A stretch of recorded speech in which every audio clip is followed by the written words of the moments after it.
Berbicara tentang Wali Songo, yang terlintas di benak masyarakat kita seringkali adalah karoma dan cerita-cerita luar biasa mereka. Namun ada hal yang jauh lebih besar dari sekedar kisah karoma. Keilmuan mereka, strategi dakwah, serta kecerdasan mereka dalam membentuk wajah Islam di bumi Nusantara. Wali Songo bukan sekedar 9 wali yang dimuliakan. Mereka adalah pendidik, pemikir, diplomat, dan ulama yang membawa ajaran Islam ke bumi Nusantara dengan pendekatan seni dan budaya sebagai jembatan dakwahnya. Di tanah Jawa sendiri, Islam menemukan bentuk uniknya lewat peran Wali Songo. Mereka berhasil menyentuh hati masyarakat tanpa harus menghapus budaya lokal, sehingga Islam mampu membumi dan tumbuh bersama budaya dengan akal dan rasa, bukan salinan Timur Tengah. Hari ini, kami ingin menunjukkan pada kalian jejak-jejak keberadaan Wali Songo di kota Kudus, Jawa Tengah. Kota yang dijuluki sebagai kota santri ini menyimpan 2 landmark sejarah Islam yang sangat penting, yakni Masjid dan Makam Sunan Kudus dan juga Sunan Muria.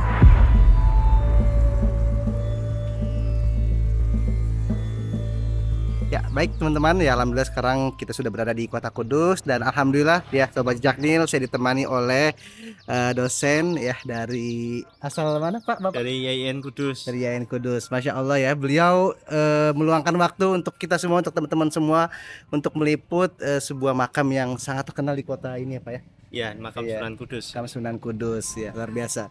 Boleh Pak, mungkin kita sambil berjalan, kita sambil Bapak Ya. sambil cerita mengenai tentang sosok Sunan Kudus ini yang Ya. memang sangat dihormati ya oleh warga lokal Ya. maupun warga Nusantara. Jadi Mbah Sunan Kudus itu dulu seorang senopati Demak. Ah, Jadi beliau juga guru dari banyak pemimpin di wilayah ini. Oke. Nah, salah satunya ini yang dikenal sebagai Gapura Madureksan. Gapura Madureksan ini dipercaya ada Raja Kolocokro, gitu ya. Ada Kolocokro. Nah, fungsinya apa? Kalau ada murid pemimpin lokal gitu ya, yang tidak amanah, khianat gitu ya, itu kalau lewat pintu ini tidak lama setelah ini jatuh. Jatuh. Dan itu dipercaya sampai sekarang. Sampai sekarang. Beberapa pejabat Oke. bahkan tingkat nasional itu tidak mau lewat sini. Nah, tapi kemarin di masa kepemimpinan Bupati siapa kemarin itu justru di depan sini itu dilakukan pelantikan pejabat itu di depan pintu ini. Nah, Ini hal menarik ya. Oke. Jadi Mbah Sunan Kudus menjalankan fungsi sebagai KPK. KPK-nya, ya. senopati ya. Iya, senopati itu pemimpin ini ya. Pemimpin perang. Pemimpin perang. Oke. Tapi di masa tuanya beliau agak minggir gitu ke Kudus. Dulu pusat kekuasaan ada di Demak. Kudus itu ya bukan tempat yang ramai waktu itu. Nah, beliau Madeg Pinandito istilahnya di sini. Kita langsung ke makam? Boleh ya, boleh langsung ke makam. Ya, ini memang kondisi hari ini nggak terlalu ramai atau memang seperti ini Pak? Ya, ini kebetulan hari Rabu, tidak terlalu ramai. Ramainya itu Kamis sore, malam Jumat. Malam Jumat. Kemudian hari Ahad, hari libur nasional, itu biasanya ramai. Kebetulan ini hari kerja ya, weekdays. Oh, weekdays ya. Tapi ada perayaan tertentu Pak di hari tertentu seperti Maulid Iya. atau malam Jumat, lain-lain ada? Iya, kemarin yang ramai Januari itu taksis menara. Oh, Taksis menara peresmian itu, pendirian iya, pendirian menara. Saya Pak. Pak. Oke. Boleh mungkin Pak dijelaskan apa spot-spot yang ada di sini? Kalau ini ya kulahnya Mbah Sunan. Kulah. Oke. Oke. Ya. Mau wudhu? Saya Masih punya masih wudhu. Ya. Ya, harus dilepas sendalnya. Di sini itu makamnya Pangeran Poncowati, itu panglima tertinggi angkatan perang. Kalau saya pribadi setiap masuk ke makam Mbah Sunan ini laporan dulu sama Pangeran Poncowati. Kita hadiah Fatihah untuk beliau. Al-Fatihah.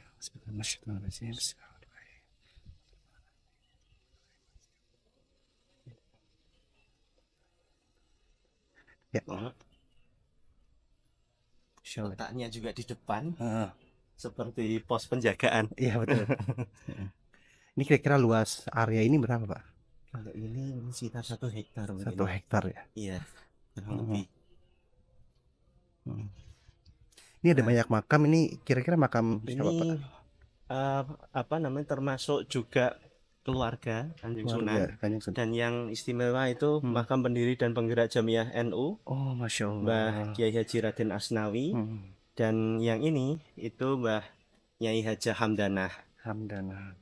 Khusus Mbah Nyai Hajah Hamdanah ini sering digunakan tawasul. Ya, berdoa dengan bertawasul dengan Nyai Hajah Hamdanah, terutama yang belum punya jodoh. Nah, kalau yang ini sering dikunjungi untuk yang bertawasul, ini makamnya Mbah Rifai. Pak Rifai. Ini dipercaya digunakan untuk tawasul untuk yang punya anak yang susah diatur, bandel gitu ya. Mondok gak kerasan, tawasulnya sama Mbah Rifai. Udah dimasukin barak Deddy Mulyadi, Iya, belum kapok, boleh di sini, Pak ya.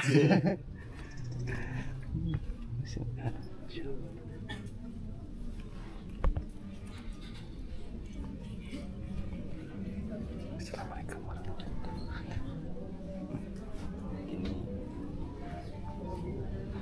Beliau pintunya dari sini, cuman memang tidak dibuka setiap saat gitu. Hanya hari-hari tertentu saja atau yang memiliki akses khusus. Kita cukup Fatihah dulu. Ya boleh sih. Dari balik tirai dan dinding berkayu inilah jasad beliau dikebumikan. Tampak beberapa pengunjung sedang bersimpuh di area makam beliau.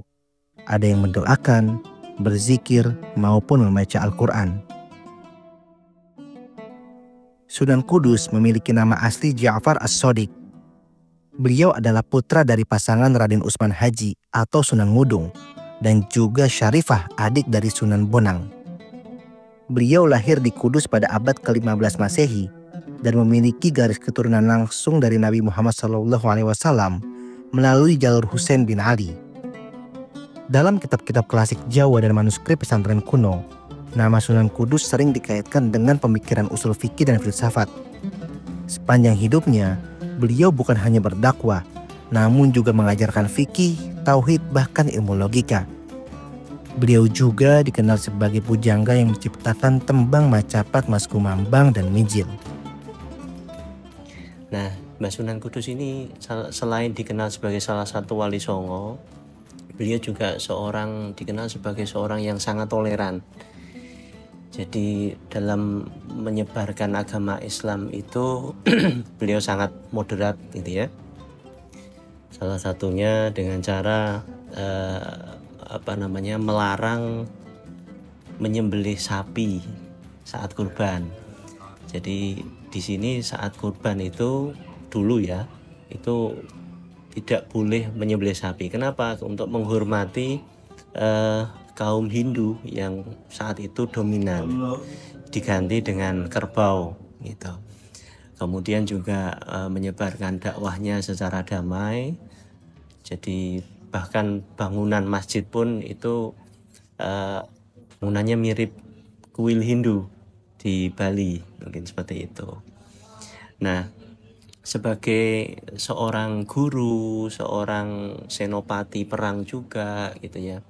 Kalau saya pribadi, beliau ini seorang yang tegas dan tanpa kompromi gitu, terutama yang terkait dengan ketauhidan gitu. Meskipun jalan yang ditempuh itu jalan yang damai dan cukup moderat. Nah, sekarang apa yang diteladani secara khusus tentang Mbah Sunan Kudus ini? Mbah Sunan Kudus ini dikenal sebagai waliul ilmi dan juga wali harta. Bahkan di Kudus ini terkenal ada istilah Gus Jigang. Jadi orang Kudus itu harus punya 3 hal itu, Gus Jigang, bagus, pinter ngaji, dan pinter dagang. Nah, gitu. Jadi beberapa yang hadir di sini itu selain berziarah, mendoakan beliau, ya mendoakan ini dalam artian apa namanya, nanti kembali kebaikannya ke dirinya sendiri kan begitu.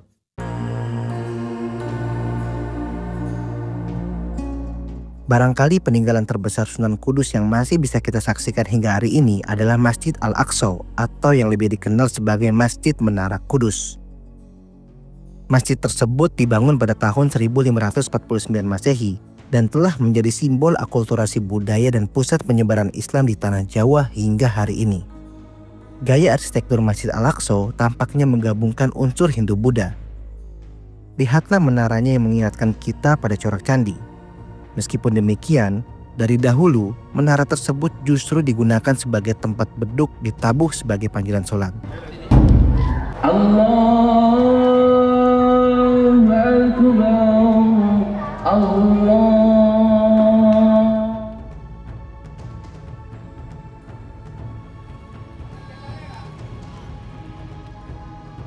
Selain ini, itu ada bangunan mirip ini tapi belum jadi, dinamakan Langgar Bubrah. Nanti kalau mau bisa dilihat. Oke, ya. Langgar Bubrah. Sebelum beranjak ke makam Wali Songo berikutnya, Tak Iqbal mengajak saya untuk menziarahi salah satu guru Sunan Kudus yang merupakan seorang ulama Tionghoa tersohor di Kudus. Beliau bernama Kiai Telengsing. Makamnya hanya berjarak kurang lebih 2 km dari makam Sunan Kudus. Karena lokasinya berada di antara mulut gang, kami hanya bisa menggunakan sepeda motor untuk menuju ke makamnya.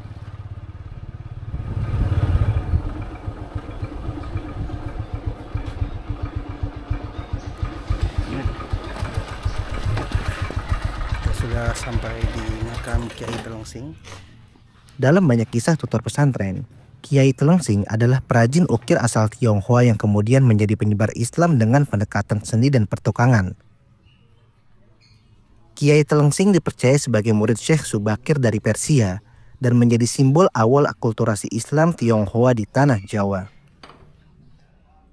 Ya, jadi ini adalah makam Mbah Kiai Telengsing, seorang guru Sunan Muria yang dari etnis Tionghoa. Jadi gurunya Mbah Sunan Kudus itu juga ada yang dari etnis Tionghoa juga. Maka kita mungkin jadi paham kenapa Mbah Sunan Kudus ini memiliki pemikiran yang moderat gitu ya, moderat dan bisa berdakwah dengan cara yang damai. Ini kebetulan ditutup hari Jumat, setiap hari Jumat dibuka, malam Jumat dan Jumat itu dibuka. Dan hari Rabu kita belum bisa masuk. Sudah berziarah ke makam Sunan Kudus dan juga gurunya. Sekarang kita akan melihat salah satu konstruksi bangunan yang belum jadi ya. Belum jadi Pak ya? Iya, Masjid Bubar. Masjid Bubar. Masjid Bubar. Katanya ya ini mitos atau gimana kayak. Wali-wali tuh kalau membangun tuh kan nggak ada orang yang tahu, terus tiba-tiba jadi. Gitu. Oh iya betul. Kayak gitu kan. Nah khusus di sini itu pas bangun katanya ada yang nyapu, nyapu malam-malam nyapu. Terus apa Kanjeng Sunan nggak berkenan, terus akhirnya membatalkan pembangunan, tapi sudah sebagian dibangun. Karena dibatalin makanya nggak jadi. Ya, makanya bubrah itu. Bubrah. Langgar Bubrah. Oke. Baru segini. Ini sebenarnya sebagian sudah direnovasi. Kita mampir sebentar. Mirip ya? Ya mirip memang. Emang ini prototipenya ya berarti ya? Iya. Dilindungi Undang-Undang RI nomor 11 tahun 2010 tentang cagar budaya. Langgar Bubrah ya, kenapa namanya Masjid Bubrah? Bubrah itu bubar ya? Yoni ya? Bunda atau Yoni ini? Apa itu Pak? Kalau buat numbuk. Oh. Kalau di Cina tuh masih pakai tuh buat numbuk ini. Giling ya? Giling. Ini udah ratusan tahun nih. Konstruksi ini. Dan ini baru nih. Tapi disesuaikan dengan struktur asli. Ini mungkin asli ya? Ini asli. Ya, ada ornamen-ornamennya. Langgar Bubrah memang sangat sederhana, tidak megah, tidak luas, tapi aura spiritual dan historisnya sangat terpancar bagi siapa saja yang mengunjunginya. Dari jejak sang guru dan titik awal dakwah masyarakat Kudus, kita menuju ke arah utara kota Kudus, tepatnya desa Colo yang berada di lereng Gunung Muria. Di sana terdapat jejak dakwah turun-temurun yang masih hidup, tempat di mana Sunan Muria mewariskan Islam yang sangat membumi. Kami tiba di kaki Bukit Muria dengan disambut udara sejuk dan pemandangan hijau. Untuk mencapai makam Sunan Muria, kami menggunakan jasa ojek lokal seharga Rp20.000 sekali jalan. Menurut kami, trek menuju makam cukup ekstrim. Jalur curam yang penuh kelok dan tanjakan membuat kami hampir kehilangan keseimbangan. Oke, kita sudah berada di Masjid Makam Sunan Muria. Ya, Insya Allah. Ya, jadi memang udah jadi tempat ini juga ya, Pak? Apa?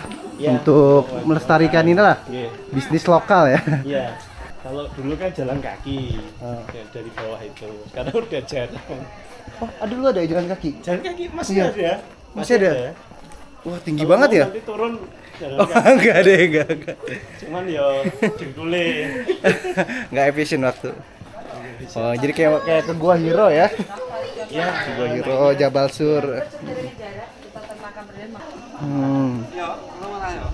Masjid dan makam Sunan Muria Kudus. Masih kuat gak? Di Kudus tuh jalan masih nyaman. Hanya nggak kayak di Sunan Gunung Jati itu. Wah, aduh, peminta-mintanya banyak.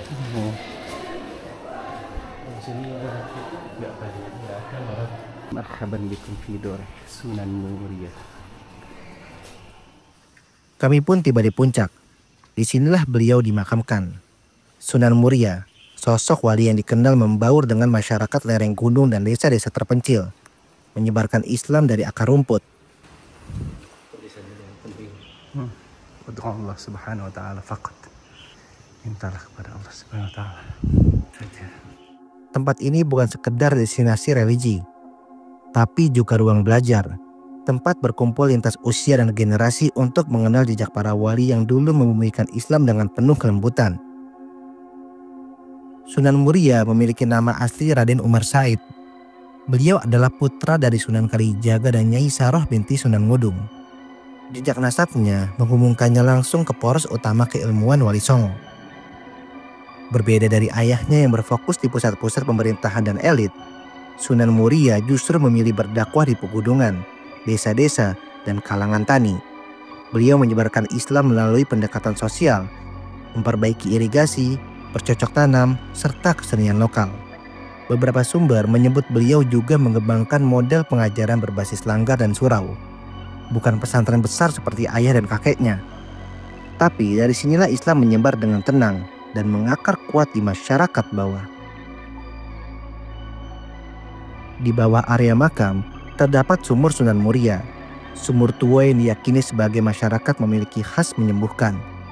Tradisi ini diwariskan turun-temurun sebagai bagian dari tabaruk dan kearifan lokal. Ziarah Wali Songo bukan hanya perjalanan spiritual, tapi juga perjalanan sejarah. Kita belajar bahwa para Wali Songo bukan hanya pendakwa, tapi juga pemikir, seniman, ahli strategi, bahkan pelayan rakyat. Dan itulah warisan terbesar mereka, Islam yang membumi, menyapa tanpa menghakimi, dan bertumbuh seiring nalar dan rasa.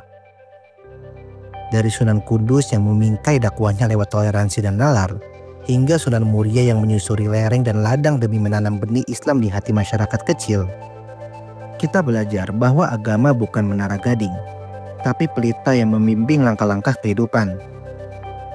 Maka mari kita pahami esensi ziarah bukan sebagai ritual kosong, tapi sebagai upaya menyerap jejak ilmu, akhlak dan strategi dakwah para pendahulu. Sebagaimana tuntutan agama yang mengajarkan kita untuk mengingat kematian, menghormati ulama dan meladani mereka dengan akal dan adab. Perjalanan ini belum selesai. Masih banyak tapak-tapak sejarah yang akan kami telusuri. Maka jangan lupa untuk subscribe channel kami, Lukman Hakim Jejak Nil, dan ikuti terus perjalanan kami menjelajahi jejak sejarah Islam di bumi Nusantara, dari pegunungan hingga pesisir, dan dari kitab hingga makam. Wassalamualaikum warahmatullahi wabarakatuh.